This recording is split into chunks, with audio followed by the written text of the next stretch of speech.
अमेरिकी राष्ट्रपति Joe Biden Delhi से वियतनाम के लिए रवाना हो गए हैं। जो बाइडेन दिल्ली से रवाना हो चुके हैं वियतनाम जाने के लिए, G20 में हिस्सा लेकर लौट चुके हैं जो बाइडेन। लेकिन आज अब इसके बाद तीसरा सेशन शुरू होने वाला है। लौट रहे हैं, ऐसी जानकारी मिल रही है कि वापस लौट रहे हैं, वियतनाम जाएंगे। यहां से जो बाइडेन यानी दिल्ली से अब वियतनाम के लिए रवाना होंगे। ये तस्वीरें हम आपको दिखा रहे हैं जो बाइडेन के वापस जाने की तस्वीरें। उनका विमान तैयार उड़ान भरने के लिए दिल्ली से, लेकिन एक सफल समिट में हिस्सा लेने के बाद जो बाइडेन की रवानगी हो रही है।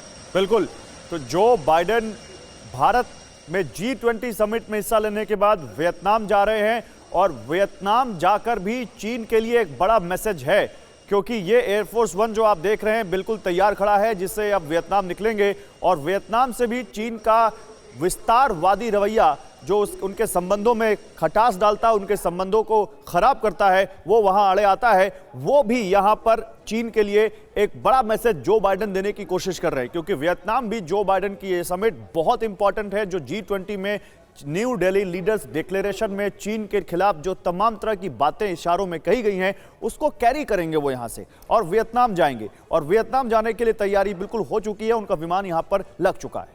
या तो अमेरिकी राष्ट्रपति जो बाइडेन दिल्ली जब पहुंचे उसके बाद किस तरह से उनका स्वागत किया गया, कैसे उन्हें प्रधानमंत्री नरेंद्र मोदी ने स्वागत करने के बाद यहाँ से अब रवानगी की तैयारी। तो देखिए हम तस्वीरें आपको दिखा रहे हैं कैसे जब पहुंचे थे जो बाइडेन भारत, तो उनका कैसे स्वागत किया गया था और कैसे अलग अलग मौक़ों पर प्रधानमंत्री नरेंद्र मोदी के साथ उनकी एक जो पर्सनल कनेक्ट है वो दिखाई दिया साफ तौर पर। प्रधानमंत्री नरेंद्र मोदी के साथ जिस तरह से वो बात करते हुए, जिस तरह से बहुत ही कंफर्टेबल बॉडी लैंग्वेज के साथ दोनों ही जो नेता हैं वो दिखाई दिए, वो अपने आप में एक बहुत ही सकारात्मक संकेत है भारत और अमेरिका के रिश्तों के लिए। हमारे साथ सुमित भी जुड़ गए हैं। सुमित, यहाँ से रवाना होने के लिए तैयार है एयरफोर्स वन इस वक्त।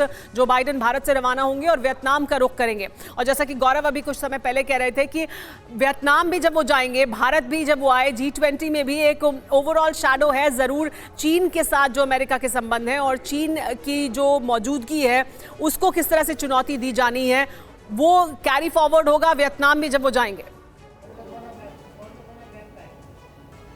देखिए बिल्कुल, मैं आपको लगातार ये बता रहा था कि किसी भी एक मिलिट्री टर्म्स कही जाती है कि सरप्राइज वहाँ दिया जाए, यानी अटैक वहाँ किया जाए जहाँ पे सबसे ज़्यादा वीक हो। और चीन का सबसे बड़ा वीक पॉइंट है उसके इकोनॉमिक इंटरेस्ट, उसकी इकोनॉमी, उसके बिजनेस इंटरेस्ट। और वही कारण है कि ना सिर्फ अमेरिका बल्कि यूरोप के कई देश अब लगातार इन बातों को समझ रहे हैं कि उनको काउंटर करना चाहिए। तो इसी के लिए भारत को एक बड़े प्लेयर के तौर पर खड़ा किया जा रहा है। कोशिश ये की जा रही है कि ना सिर्फ एक ऐसे प्रोडक्शन लाइन्स को डेवलप किया जाए जिसमें महत्वपूर्ण भूमिका भारत की हो, भारत वो प्रोडक्शन लाइन्स को डेवलप करने के साथ साथ उसमें एक महत्वपूर्ण भूमिका निभा सके। और आज वियतनाम में भी जाकर भी यही काम होगा, क्योंकि ना सिर्फ अगर आप देखें कि ना ताइवान हो, यूक्रेन हो, कई ऐसे मुल्क हैं जिनको लगातार अमेरिका जो है सपोर्ट कर रहा है। और चीन के लगातार विस्तारवादी नीति को लेकर, उनके सर्विलेंस को लेकर या फिर उनकी पेट्रोलिंग को लेकर समंदर में, उसको लेकर ये सारे देश बहुत ज़्यादा चिंता में है, क्योंकि चीन लगातार इन एरियाज में अपना डोमिनेंस बढ़ाता जा रहा है, लगातार इन एरियाज को डोमिनेट करता जा रहा है। और यही सबसे ज़्यादा फिक्र इन सभी तमाम देशों के साथ साथ